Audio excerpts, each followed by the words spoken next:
Warning, incoming game over. Warning, incoming game over.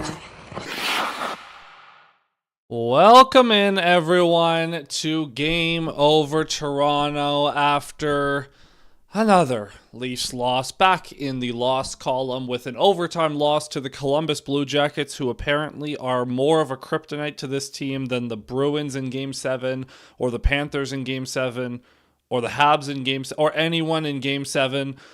The Leafs cannot beat Columbus to save their lives. Of course, they actually played perfectly fine in this game, but we'll talk about why they lost in a moment.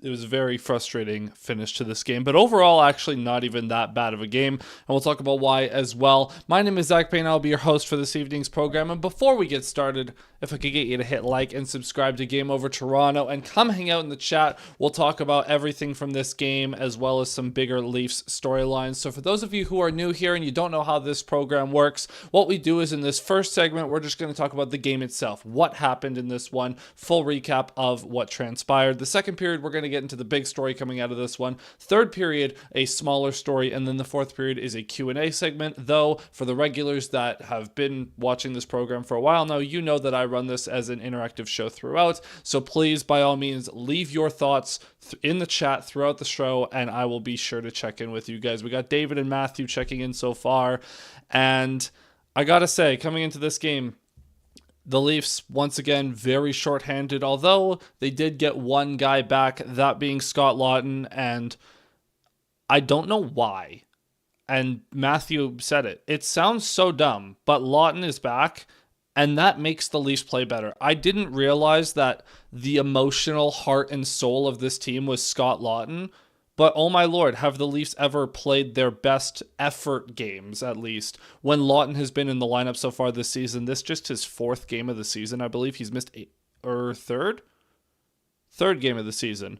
He's missed a lot of time due to various injuries. He broke his foot in the last preseason game. He got concussed by Nikita Zadorov. But with him back in the lineup, the Leafs looked a lot better from the jump. The first period was probably their best puck possession period of the entire season. And we'll talk about all that. So to start this game, Easton Cowan playing further down in the lineup, that would not stick. He would jump up later, but he draws a call early. There were a couple decent chances. Cowan was all over that first power play. He had the puck a ton in this game, but the Leafs didn't have any ability to finish. Right after the Leafs' initial power play, Matias Maccelli goes to the box for a tripping call, which, similar to the Jake McCabe one from the other night, he's just standing there and a player tries to jump around him. It looks bad, but they call it tripping. Leafs killed that off. Very good kill. Laughton was very involved on that PK, skating up and down the ice, trying to create some shorthanded chances, but just overall being a good penalty killer, which is one of his best assets, is how good he is on the PK, so good to have him back for that. Steven Lorentz crushed someone. I forget who. Big hit by Lorentz, which got the crowd into it. Dakota Joshua drew a high stick. This was a weird play because he gets high sticked, and he was very visibly cut on the nose, but I guess the refs determined it wasn't enough damage to warrant a 4-minute penalty. Regardless, Leafs go back to the power play. Yarncroke had a great chance in front on a backhand chance, but Jet Greaves sprawls out and makes the good pad save.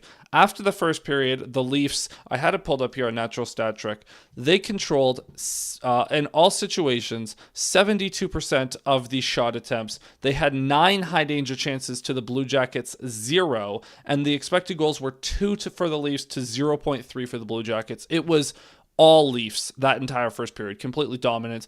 As Matthew says, blood is blood by the rules. Yeah, I have no idea why the refs didn't give it 4 minutes. I have no idea. That was such a bizarre call because it's clear as day.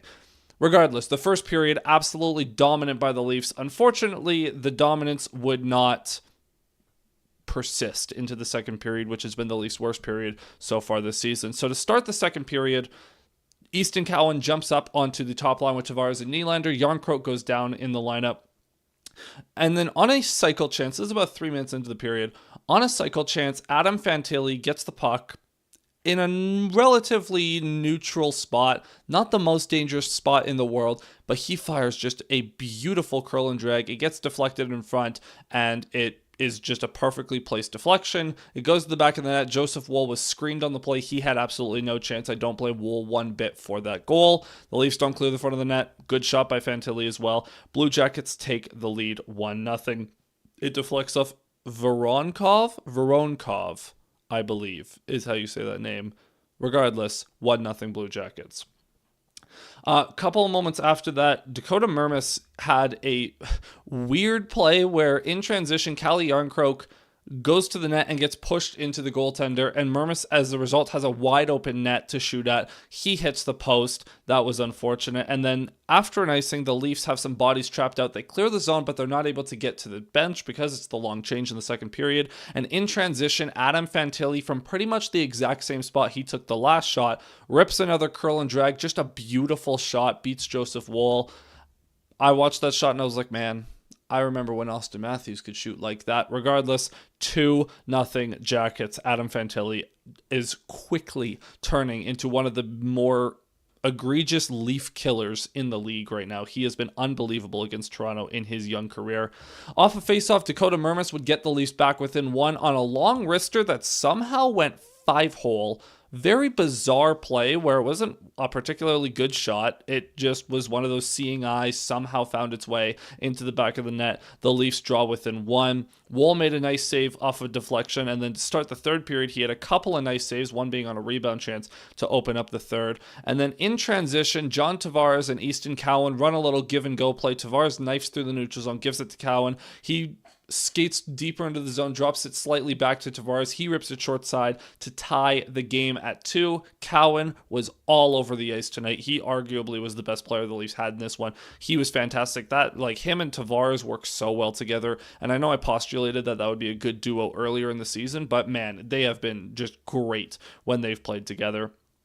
Shortly after that, extended zone time for the Blue Jackets. Woll ends up having to make a crazy windmill glove save on Ivan Provorov, who was heading downhill and got a good shot from the high slot. Jake McCabe deleted Cole Sillinger with a thunderous hit at the Leafs bench, where Sillinger bobbles the puck for a moment and McCabe just buries him. The Leafs take a too many men penalty, which was really stupid. I hate the frequency at which the Leafs take bench minors. Regardless, they go back to the PK. On the PK, a crazy little scramble play in front. I believe it was Monahan who had a jam play in front, and Joseph Woll sprawls out, somehow seals the post, and keeps that puck out of the net. End of the PK, Scott Lawton with a beautiful shot block to spring Michelli and Lorentz for a 2-on-2 chance in transition, and Michelli, weaves around, tries to do his thing, gets a shot off, but it's fought off by Greaves. Tavares forces a turnover, dangles to the net, and it was so close to a beautiful goal, but he was unable to finish the play, unfortunately. And then Domi, right after, got a one-timer off of a pass from Nylander as Tavares had just changed. Domi came off the bench, and he got that one up high, but Greaves able to fight that one off. And then Nylander with a chance from the circle. Those three chances all happened within 20 seconds of each other as the Leafs were buzzing, but unable to capitalize. An OEL turnover led to Columbus getting more extended zone time and a couple of decent chances. There was one at the side of the net that was deflected just wide. That was really scary. But alas, to overtime we go again. In overtime, Zach Werenski had a chance at the side of the net. Joseph Woll made a backwards sprawling save. One of the most bizarre saves I've seen in a while, where the puck was at the side of the net. Woll was like diving back into the play, makes the save with the bottom of his foot while he himself was facing into the net. Very weird play. And then, just the dumbest. Max Domi tries to feather a pass. I don't even know who the defenseman was on the play. Tries to feather a pass through, and he just put no mustard on it. No chance of a pass getting through with how soft of a pass he makes. And then inexplicably drifts to the middle of the ice and allows Adam Fantilli to just burn him. Burnt toast on that play. Max Domi just gets destroyed. And Fantilli almost loses the puck and fumbles it, but fumbling it actually helped him outweight Joseph Woll as he cut all the way across the net and buried it. His second of the night, third point of the night. Columbus wins 3-2 in overtime. And I admit, out of frustration, the first thing I did was jump online and tweet out, Max Domi sucks. Because, oh my lord, what a horrible, horrible play from Max Domi. that cost the Leafs a point. Straight up cost them the game. Inexplicable, inexcusable from Domi. And I have a lot more thoughts on this player. And you guys know I don't feel very fondly about him. So I'm going to take the opportunity to rant about him in just a second. But first, let's catch up with what you guys are saying. Matthew saying, Coyotes are gone, so Blue Jackets are the new Y team. Sorry, not gone on ice. Yeah, the Blue Jackets really are the Y team, though. Why can't the Leafs beat them? I don't know. They just can't. Cowan looking good. Yeah, Cowan was unbelievable. Luke checking in saying, I'm still sad, but a little more hopeful. Yeah. I mean, granted, the Leafs played a pretty good game. I should mention, too, as part of this game recap, in all situations, at 5-on-5 in this game, the shot attempts, the Leafs controlled 52% of the shot attempts at 5-on-5. The high danger chances were dead even, 7-7 overall. And the expected goals at 5-on-5 were 1.5 to 1.9. Columbus had 1.9. There was no 5-on-5 offense in this game. Absolutely none. The Leafs did a much better job of controlling possession. They did a much better job of shutting down the middle of the ice. They looked a lot more like last year's team. The Leafs actually played a perfectly fine game. I was perfectly fine with his performance, except for Max Domi in overtime. Now, there's the argument to be made that they need to generate more offense, but counter to that, they have so many guys out that I'm willing to look the other way. Matthews should be back on Saturday, possibly. Nyes doesn't sound like a long-term thing, so he'll be back soon as well. Once Matthews and Nyes are back in the lineup, then if they keep not being able to score, you can start to criticize them, but the Leafs also were shooting the lights out, so their shooting percentage is coming back down to earth a little bit. Overall, perfectly fine, low-event hockey that the Leafs played tonight.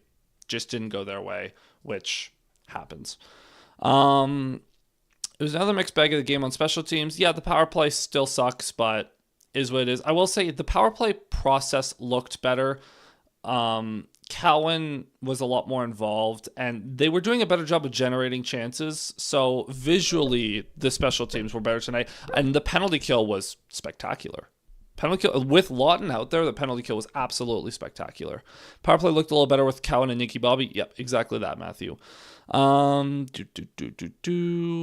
What else we got?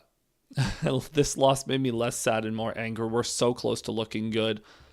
Yeah, I mean, the process is definitely looking better. And my optimism meter is going up a little bit. Maybe Domi should be benched for the next game, if not put on waivers. Okay. David, I love your enthusiasm to put players on waivers. It's not going to happen. It's not going to happen. Domi doesn't need to be benched, just not center. Well, I have thoughts. Evening, Zach. If I told you a week ago that 34 would be added to an already large IR and what would proceed would be two of the most complete efforts, would you have laughed in my face? LOL. You know what, Josh? No, because the Leafs have the most bizarre psychology that whenever Matthews is out, it's like the rest of the team is like, oh, we actually have to play now. It's a weird thing, but look back over the years. Whenever Matthews is out of the lineup, the rest of the team actually hunkers down and commits to the system. It's so weird and so bizarre. They never do it when Matthews is healthy, and I don't know how to explain it. Like, whenever Matthews is in the lineup, for some reason, the rest of the team plays worse. It's the weirdest thing, and I don't know how to explain it. So, no, I would not have laughed in your face. I would have been like, you know what? That's par for the course. Matthews out of the lineup may not be the greatest in the world, but one must ask, what is going on with Matias Maccelli with a shot in 2 penalty minutes? The penalty is what it is. And Maccelli, he's not a scorer. He's a playmaker. Now, the thing with Maccelli is they've really wanted Maccelli to play with Dakota Joshua, which in theory, playmaker, scorer that goes to the net. And Maccelli plays well, or has played well with bigger players in the past.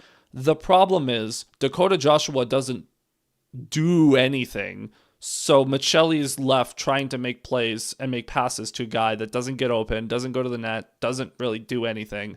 Big for nothing. Honestly, he's just slower Pierre Engvall at this point.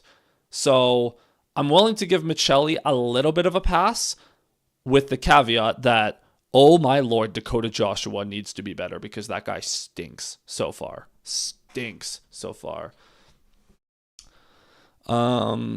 Matthews needs the time to get his head straight. The C and his health have thrown him off. He just needs a reset. Man, if Matthews needs a reset, then that's a problem. I'm sorry. If you're $13 million player, like, that's not why he's out. We think it's a groin injury. They said it was bothering him for a little bit before he went on IR, but I'm sorry. A $13 million player does not get to just take time off to go for a mental reset. And Anthony Stolarz gets to go take time off for a mental reset, but do we really need to at anyone with just us here? No, you don't. I mean, you can, but we're all just chatting. We're all just hanging. Dakota Joshua, as much as he threw a hidden block to shot, contributed little. Yeah, he literally contributes nothing. When is the last time, and you know what, this is an actual question for you guys in the chat. When's the last time you noticed Dakota Joshua make a play with the puck on his stick? I can't recall. With the puck on. Now, Dakota Joshua on the penalty kill, legitimately really good. Defensively, he's pretty solid. But when's the last time he did anything with the puck on his stick? I can't recall. I know he has a couple of goals this year. And when there was the one goal against, who was it? Where he actually just went to the net and good things happen, because that's how hockey works. He hasn't done it enough. Has not done it enough. With that being said, I think that's enough for a game recap. I'm going to turn us over to our second period. Just a reminder to hit that like button and subscribe to Game Over Toronto. In this second period, I want to talk about one Maximus Domi, because those of you who have been following this show for an extended period of time will know I don't like Max Domi that much. In fact, I was a proponent of the Leafs keeping Tyler Bertuzzi over Max Domi. I was openly very frustrated that the Leafs chose Domi over Bertuzzi, because I viewed Bertuzzi as a lot more of the functional toughness they need, whereas Domi is the performative toughness that they don't. And also, he sucks. Now, granted, last year, Domi, horrible. In the playoffs, he was all right. He had his moments. He had a couple of big goals. Overtime winner against Ottawa. He had a big goal against Florida in Game 2. He had his moments of looking all right. Also set up the series winner to Pacioretty. He had his moments, so I looked the other way. And then coming into this season, we were told Max Domi is going to be the top line right winger. And now he's not. He's been jerked around the lineup a little bit. He's playing center, which is a horrible way to use him. But Max Domi is not good. He's not good defensively. He doesn't fit this scheme and this system at all. The only justifiable way to use Max Domi is if you play him with Austin Matthews, because we know that they play moderately well together. The problem is they don't play him with Austin Matthews, and so Domi is just kind of floating in the lineup doing nothing, which is why, and it's ironic because we came into the year with where it's like, okay, we can play either Domi or Michelli with Matthews. They both are smallish playmakers, and lo and behold, 20-year-old Easton Cowan is outplaying both of them. Did not see that one coming. So I'm going to sit here. There's been a lot of talk about Brandon Carlo being in trade rumors. Morgan Riley's name has surfaced in trade rumors. Exile. It's time to trade Max Domi. It is time to exile Max Domi. Send him to Siberia, because I don't want this player on my hockey team anymore. He doesn't do enough good things to offset all the bad he brings. He's horrible as a center. He's horrible defensively. He really doesn't shoot the puck. He takes way too many stupid penalties. And even when he has his good moments, he never has a complete good game. He only has good moments in an otherwise mediocre game. He just isn't suited for this system. And I know he embraces the market, and I know he's appealing to a older generation of Leaf fans and the more blue collar generation of Leaf fans because of his performative toughness. It's not like he's actually tough. It's performative. Again, the contrast where Bertuzzi will go win a battle in the corner, go to the front of the net, take a ton of hits and not complain and just keep grinding. Whereas Domi will just go and fight someone every once in a while and get in someone's face. It's performative. It's not effective. I'm done. I'm out. I'm done with this player. Get him off my team. Max Domi is not effective. And you know what? Let's play a game. Let's play a game.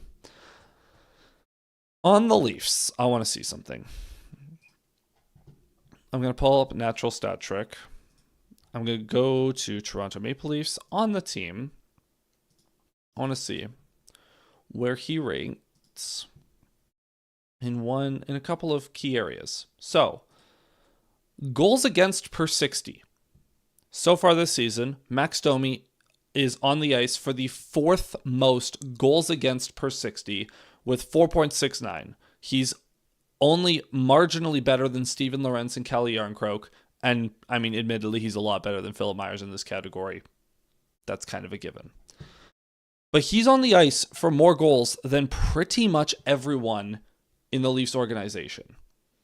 He's not great in terms of the expected goals against per 60 either. And the offense, how many goals is he on the ice for? He's also not on the ice for any goals. He's only on the ice for 2 goals per 60. Only marginally better than Bobby McMahon, Dakota Joshua, Calle Jarnkrok. Scott Laughton obviously hasn't been on for a single goal. But he's also played like no games. You're here to provide offense. Where's the offense? If Max Domi is going to be a bad defensive player, fine. You cannot be getting swamped like this. You just can't. You simply can't. His expected goals is also horrible. He's not horrible, but he's still bad, down at like 47. It's just not good, man. It's just not good. I would be willing to trade Max Domi for peanuts at this point. Trade him for future considerations. Put him on waivers. I don't care. Do something. Get rid of this player. I much rather watch Joshua and Michelli for 60 minutes than Domi, because Joshua won't get scored on as much. Michelli won't either. Michelli's at least okay defensively, even if he provides nothing. There's nothing that Domi does that this team needs, and all he does is hurt them every time he's on the ice, it feels like. So I will happily trade 1 or 2 good moments that maybe flash a little bit more, and in exchange not have to deal with all the bad he brings. Joshua and Michelli can both be put on waivers, bring up Paz. I'm shocked Pizzetta hasn't gotten into a game.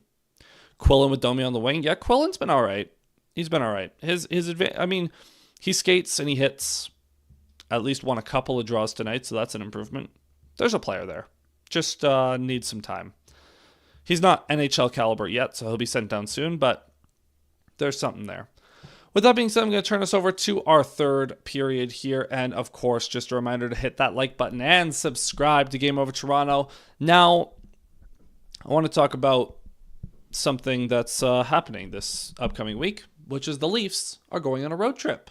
We've talked about 4 weeks how desperately the Leafs need a road trip, and we finally have one, a 6-game road trip where hopefully the team can learn to actually play for each other. Quite frankly, this is the part of the season that I've been waiting for the Leafs to just bond, spend time together off the ice, away from the rink, actually just be around each other, and hopefully they'll learn to just play for each other a little bit more, if that makes sense. If it feels like there's a lot of players that are just going through the motions right now. It's been better the last couple of games, but it's still, like Brad Treliving said, way too vanilla. I think this is the point of the season where if after these 6 games we don't start to see this kind of effort continue and improvement legitimately start to happen, I think that's when we're going to start raising the alarm bells, because this is it, man. This is it. I said wait for November. We waited for November, and I was like, oh, look, they won 3 games, and maybe things are better. And then they lost 5 in a row. And I was like, okay, maybe this team just sucks. My last cope is they need a road trip. And if this doesn't help them, then I'm going to be like, okay, we need a change of some kind. Because there's not many things we can cope with aside from that. McCabe can't play on the right yet. Get Benoit. When the lineup is fully healthy, get Benoit out of my life as well. When no one misses Chris Tanev more than Jake McCabe. Jake McCabe went from playing on the left and playing fairly well with one of the most effective, the best defenseman on the Leafs, and now he has to play with Simon Benoit while being on his offside. He needs Tanev back so badly. In a fully healthy lineup, it should be Riley, Tanev, honestly, McCabe, Carlo, OEL, Stetcher, and Benoit can be the 7th. So about 44, love him. He bleeds blue, but my goodness, if a trade's out there, man, I would. If there is a trade to be, I heard a rumor. Well, sorry, I saw a rumor from Elliot Friedman that Mintyukov in Anaheim is looking for a change. Former top 10 pick from 2022, I believe. Look into it. Carlo fits what I would trade Carlo and Riley, honestly. Trade Carlo and Riley, get Mintyukov and someone else in here. And let's just make some changes, man. Let's make some changes because Riley sucks. And it's a shame because Riley did used to provide utility. When Morgan Riley was a good skater, he's lost a step, and that killed his utility because at his best, Riley, especially in the playoffs, his ability to jump up in the play and create offense in transition was so valuable in the playoffs when transition chances were at a premium. Unfortunately, he's lost a step, so that utility's gone. He's also in a defensive system, or in a Berube system, that values defense a lot more and doesn't allow him to jump up in the play as much, so that affects his utility. And he can't really run a power play that effectively. So what do you do here? Aside from have poor gap control, fail to defend in front of the net, and get scored on a bunch. The amount of times he gets beaten wide is shocking. Yeah, he's lost a step, but also his gap control has always sucked. He's always had horrible gap control defending in transition. So that is the other thing. It's a combination of already poor pre-existing habits and he's aging, which father time, Matt. And it's funny because he's actually one of the younger defensemen on this D-core, but his style of game just naturally doesn't age as well as a Jake McCabe or a Chris Tanev or an Oliver Ekman-Larsson. Is what it is. Now, Riley could reinvent himself and become an Oliver Ekman-Larsson type of guy where he's a little bit better defensively and just focuses on playing a simpler game. He's not there yet, though. He's still trying to latch on to what he was, and he hasn't embraced what he can be in his later years. So, but yeah, so the Leafs going on a road trip, and the other thing with the road trip that I think will be good is Lawton just being healthy. It's so weird, but I think the two most important veterans on this team, the two most underratedly important players, we know how important Tanev is, but in terms of his leadership, he's more important than I think people give him credit for. And Scott Lawton, I can't believe that Lawton and Tanev are this integral to the Leafs maintaining a solid effort on a game-to-game basis. But oh my lord. Do we hope Tanev is not going to muzzin us?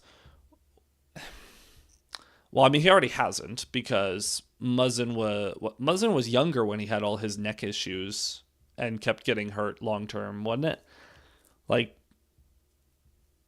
Happens. Yes, Tanev has the injury history, but Tanev will be LTIR retired at some point. He's got a couple of years left, though.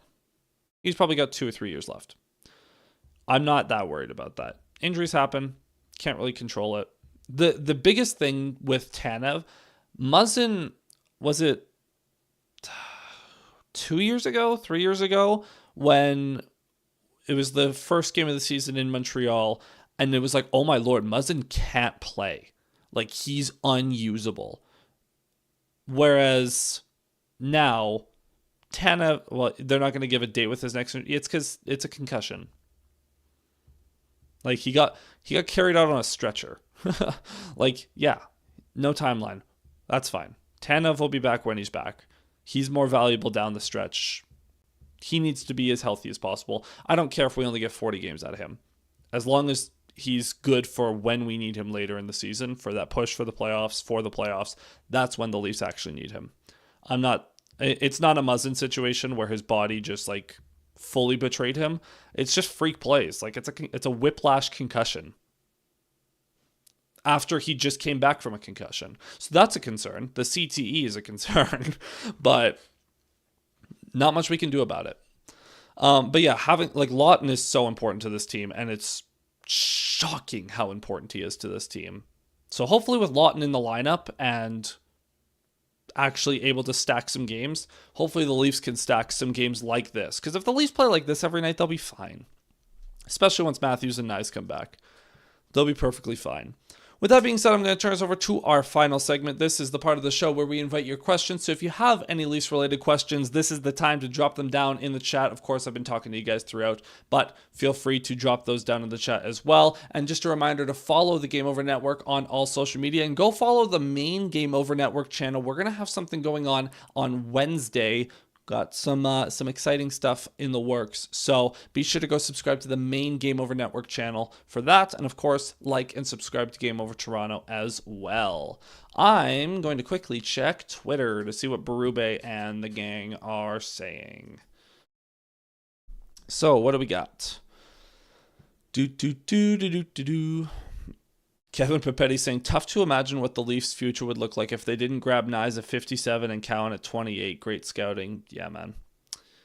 Detroit leads the Atlantic by points percentage. They're 14th in the league. Oof. Man.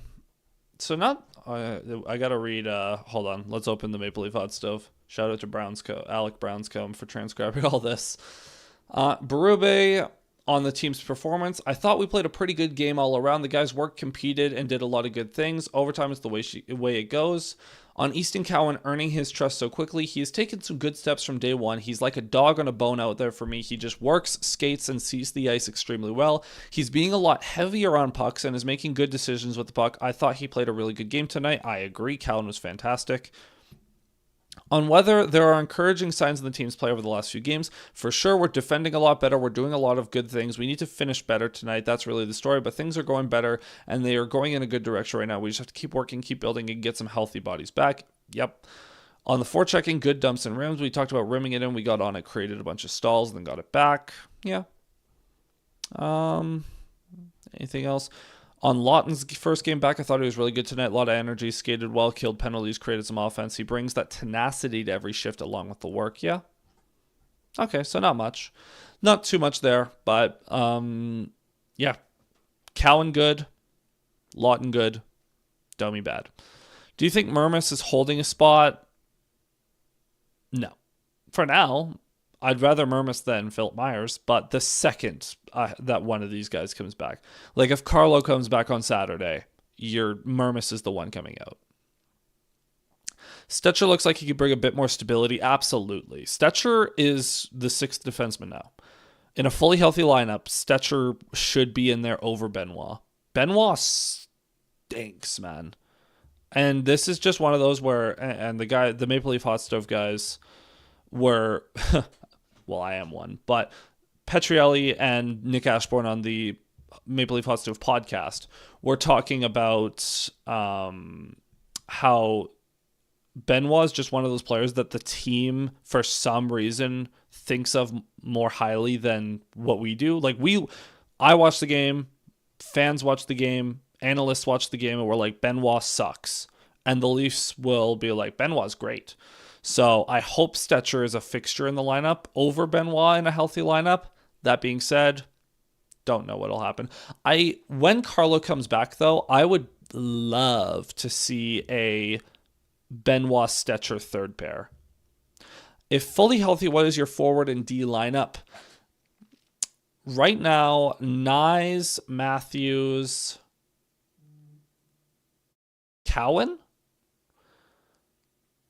No, I like... Yeah, sure. Nyes, Matthews, Cowan, Robertson, Nylander, Tavares.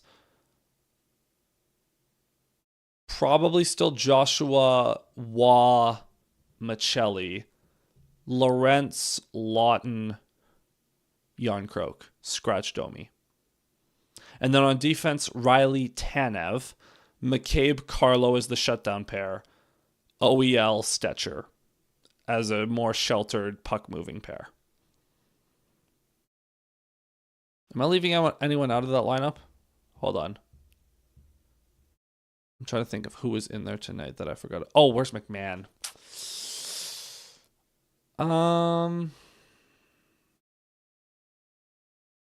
McMahon can be with the fourth line would be McMahon, Lawton, Yarncroke then. And Lorentz can come out. Lorentz and Domi would be the scratches on offense, Benoit the scratch on defense, and then Woll and Stolars alternate every game. Boom. Joshua out, McMahon in. Yeah, that's fine too. Here's my thing, is Nick Waugh has been so bad at producing offense, which is so out of character for his career. So I feel like once Waugh starts chipping in more offense, then Michelli and Joshua will reap the benefits. I think that line just needs some confidence. Like, those three newbies just need confidence. Obviously, Waugh just got placed on IR, but you could absolutely take Joshua out as well. Honestly, Joshua, Lorentz, and McMahon can all rotate because McMahon is so streaky. Lorentz and Joshua have been replacement level, so they can just rotate in. And there you go. But yeah, that's the lineup that I would do. Is that what the Leafs will do? No. But now, granted, you also have to figure out the top six because Cowan and Robertson can't both be in there full-time, but Lawton 3C and Waugh 4C is my placement. That works too. I also would love to see Lawton as a winger. Actually, radical idea. I've got a radical idea. Nyes, Matthews, Cowan, Lawton, Tavares, Nylander, Robertson, Waugh, McMahon, then Lorentz, Yarncroke, Michelli on the fourth line. And Domi scratched. Try Lawton all over. I said this a few shows ago. Scott Lawton should be the Craig Berube's Alex Kerfoot. He should be used everywhere because he's so versatile, and instead the Leafs have decided that he's a 4C. Separate Cowan and Big Daddy T, you crazy. Cowan, Matthews, and Nyes worked at the start of the season too. Don't forget that. Cowan can play with anyone.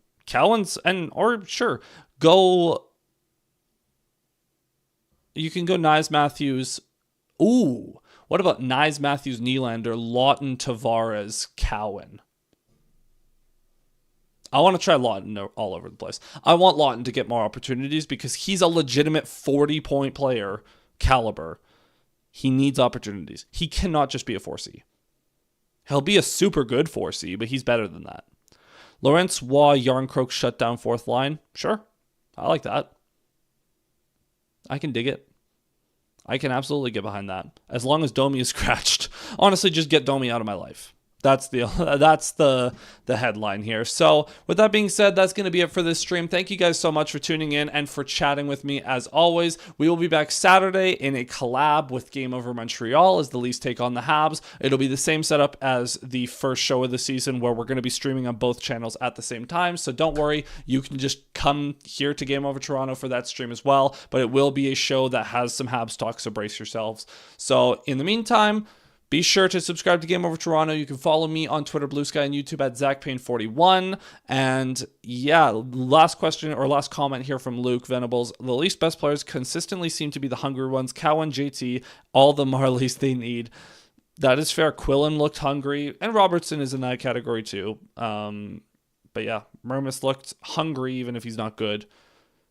Yeah, the Leafs need to just keep the effort that they've had the last two games consistently, and things will start to turn around, hopefully, once the big dogs get back in the lineup. So until then, my friends, we'll see you on Saturday again, right back here after a game against the Habs. Leafs going on a 6-game road trip. We'll see what that does for them and the way that they've been playing. So until then, cheers, everyone. Have a good night.